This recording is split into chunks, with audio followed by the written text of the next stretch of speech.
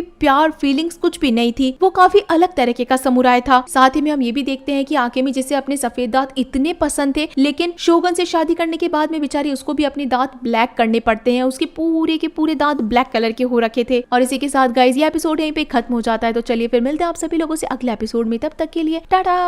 Blue eye samurai के last episode में हमने नहीं देखा था कि मीजू ने काजी साहिबा के कोठे को बचा लिया था, लेकिन उसने आकिमी को नहीं बचाया बल्कि उसे उसी के महल के आए हुए सैनिकों के साथ में जाने दिया। इस बात से रिंगो काफी ज्यादा भड़क गया था और रिंगो ने अब उसे उस्ताद मानना भी छोड़ दिया था। साथ ही हमें ये भी पता चला था कि आकिमी अब शोगुन के किंगडम के अंदर पहुंच चुकी थी और इसी कंटिन्यूटी के साथ में एपिसोड नंबर 6 की शुरुआत होती है, जहां एपिसोड के स्टार्टिंग में हम मीजू को देखते हैं और इस वक्त वो फाउलर को ढूंढने के लिए उसी के एक बहुत बड़े किंगडम के सामने खड़ा था, जहाँ पे आज तक कोई भी अपनी मर्जी से तो बिल्कुल नहीं पहुँच पाया था। वो 9th फ्लोर पे रहता था। मीजू काफी सारी चीजें पता करके आई थी, इसी के कारण अब वो आगे बढ़ना शुरू करती है, लेकिन उसे पीछे की काफी सारी मेमोरीज आती है, जहाँ पे वो भगवान से एक बार प्रे करती है कि अगर वो वहाँ पे जाए तो उसे भगवान शक्ति दे और पुरानी जितनी भी चीजों ने उसे अपनी तरफ डिस्ट्रैक्ट किया है उन सारी चीजों को वो मीजू से दूर कर दे। जिसके बाद में मीजू आगे बढ़ना शुरू करती है। 100 कदम पे उसे एक जाला मिलता है जिससे कि वो बेसमेंट के अंदर चली जाती है कि तभी पीछे से उठ के टाइगर उसे मारने के लिए आता है। हेजी शिंडो तो बस यहाँ पे खड़ा ही था और कुछ भी नहीं कर पाता, लेकिन फाउलर सच में काफी ज्यादा स्ट्रॉन्ग था। वो टाइगर को उठा के सीधा जमीन पे पटक देता है और उसके बाद धमाधम करके इतने मुक्के मारता है कि वो बेचारा कितना जिंदा रहना है यार। मीजू यहाँ पे एक तरफ ऑलमोस्ट बेहोश थी और उसे याद आता है कि कैसे अगर रिंगो उसके साथ में होता तो शायद वो उसकी मदद जरूर करता, और अब वो उसे अपना स्टूडेंट बनाने के लिए तैयार थी और इसी के साथ में वो टाइगर की भी जान बचाना चाहती थी। उसे पता था कि अगर इस वक्त वो यहाँ पे ऐसे अधमरी हालत के अंदर फाउलर के सामने खड़ी रहेगी तो वो फाउलर को कभी नहीं मार पाएगी, यानी कि वो फाउलर को वापस मारने के लिए तैयार होने के लिए जाती है। इसी के कारण वो फुल स्पीड से भागती है, खुद की टूटी हुई तलवार को हाथ में लेती है और उसके बाद में जंप करके टाइगर के साथ में ही उस 9th फ्लोर से सीधा जंप करती है पानी के अंदर। पहले तो पानी के अंदर जाने के बाद वो ऊपर आने की बहुत ज्यादा कोशिश करती है, लेकिन वो खुद का वजन संभाले या फिर टाइगर का वजन संभाले और ऊपर से कोई एज के ऊपर उसे दिखता तक भी नहीं है, जिसके बाद आखिर में वो डूब ही जाती है। लेकिन तभी हमें एक शैडो दिखाई देती है। ये शैडो और किसी की नहीं बल्कि रिंगो की थी। इसका मतलब है कि रिंगो ने इन दोनों को ही बचा लिया और इसी के साथ में गाइस ये एपिसोड यहीं पे खत्म हो जाता है। तो चलिए फिर मिलते हैं आप सभी लोगों से नेक्स्ट एपिसोड में, तब तक के लिए टाटा। ब्लू आई समुराई के लास्ट एपिसोड में गाइस हमने बहुत ही शानदार चीज देखी थी कि मीजो आखिरकार फाउलर तक पहुंच गई थी और उसे मार भी देती, लेकिन कहीं ना कहीं फाउलर इतना ज्यादा शक्तिशाली था कि वो मीजू को हरा चुका था और अगर मीजू कुछ देर वहाँ पे और रहती तो शायद वो मर जाती। इसी के कारण उसने सही टाइम पे डिसीजन लिया और वो टाइगन को लेके वहाँ से भाग गई और इसी कंटिन्यूटी के साथ में एपिसोड नंबर 7 की शुरुआत होती है। यहाँ एपिसोड के स्टार्टिंग में हम रिंगो को देखते हैं जिसने मीजू और टाइगन दोनों को ही बचा लिया था और उन दोनों को ही ठेले पे डाल के किसी के घर पे जा रहा था ताकि कोई तो उनकी मदद करे इन दोनों को अंदर लेने के लिए, लेकिन काफी दिनों के बाद तक भी किसी ने भी इनको सहारा नहीं दिया। तभी रिंगो के लौटते वक्त एक तलवार नीचे गिर जाती है जिससे एक आवाज निकलती है। वो आवाज मीजू की तलवार की थी और अंदर ये जो घर था वो तलवार बाबा का था। आवाज सुनते ही वो दरवाजा खोल लेते और इन सबको अंदर आने के लिए कहते हैं। सीन जिसके बाद में फाउलर के ऊपर शिफ्ट हो जाता है। अब उसे ईडो के ऊपर हमला करने के लिए निकलना था, इसी के कारण अब वो अपने पिंजरे से बाहर आ गया था। वो बाहर आने के बाद बताता है कि उसने शोगन के साथ में इतने सालों तक बिजनेस किया, उसने शोगन को इतना कमा के दिया, खुद भी कमाया, बहुत अय्याशियां की, लेकिन उसके बावजूद भी शोगन उसका कभी सगा नहीं हुआ। उसे शोगन को मार के सब कुछ हथियाना है। इस केज ने, इस पिंजरे ने उसका बहुत साथ दिया, लेकिन अब तो उसे बाहर निकलना ही पड़ेगा। जहाँ पे वो हेजी शिंडो के सामने बैठा था, ये दोनों ही गाड़ी के अंदर सवार होके निकल गए थे। जहाँ पे सबसे बड़ा क्वेश्चन तो यही था कि आखिर जो ये बंदूकें लाने वाले हैं वो कब तक आएगी, किस रास्ते से आएगी, इसके बारे में किसे पता चलेगा। जहाँ पे फाउलर हेजी शिंडो को कुछ भी नहीं बताता। वो कहता है कि जरा उन दूतों को तड़पने दो, अगर हमने उन्हें बता दिया तो वो जरूर हमसे मुंह मोड़ लेंगे, लेकिन तुम बताओ कि हमारा जो इतना लंबा सफर है उसे अच्छा बनाने के लिए तुम क्या क्या करोगे। हेजी शिंडो ने फाउलर के सफर को अच्छा बनाने के लिए कई सारी चीजों के मैनेजमेंट पहले से कर रखे थे कि जहाँ जहाँ भी ये रात रुकेंगे तो इनकी रातों को ठीक करने के लिए हर रात ये कोठे पे ही रुकेंगे। काफी दिन बीतते जाते हैं, हर शहर से ये लोग पार होते जाते हैं। इस बार ये जिस जगह पे रुके थे वो काजी साहिबा वाली जगह थी, यानी कि अलग इच्छाओं को पूरा करने वाली जगह। इस बार तो हेजी शिंडो पूछ ही लेता है फाउलर से कि आखिर काफी दिन हो गए हैं, क्या आपको याद भी है कि हमारे दिन नजदीक आते जा रहे हैं ईडो के पास पहुंचने के, आखिर हमारे हथियार कब पहुंचेंगे। जहाँ पे फाउलर बता देता है कि तुम्हें थोड़े से वक्त की जरूरत है, हमारे सारे हथियार पानी के रास्ते से पोर्ट पे जल्दी पहुंच ही जाएंगे। मछलियों के होने के कारण किसी को भी पता नहीं चलेगा कि आखिर उनके अंदर बंदूकें थी। जहाँ पे हेजी शिंडो मन ही मन खुश हो जाता है क्योंकि उसे ये पता चल जाता है कि आखिर फाउलर ने हथियार मंगाए कहाँ से है। फाउलर ये भी बताता है कि उन हथियारों के साथ में अब वो पूरी की पूरी सेना को अपना कर सकता है और साथ ही में ईडो में जाने के बाद में शोगन के पूरे परिवार को बर्बाद कर देगा, पूरे के पूरे परिवार को ही खत्म कर देगा और भी उनके सामने जो भी आएगा सब मारे जाएंगे, कोई भी जिंदा नहीं बचेगा। अगर बचेगा तो सिर्फ और सिर्फ फाउलर जिंदा बचेगा। ये सारी बातें एक लड़की सुन लेती है और इस लड़की को गाइस हमने पहले भी देखा था क्योंकि हमने काजी साहिबा वाला एपिसोड देखा था जहाँ पे ये लड़की उसी के साथ में थी। ये सारी बातें हेजी शिंडो एक लेटर के अंदर लिखता है और जो शोगन के 2 दूत उसके पास में आए थे उन्हें बताता है कि कुछ भी करके नदियों के रास्ते को रोको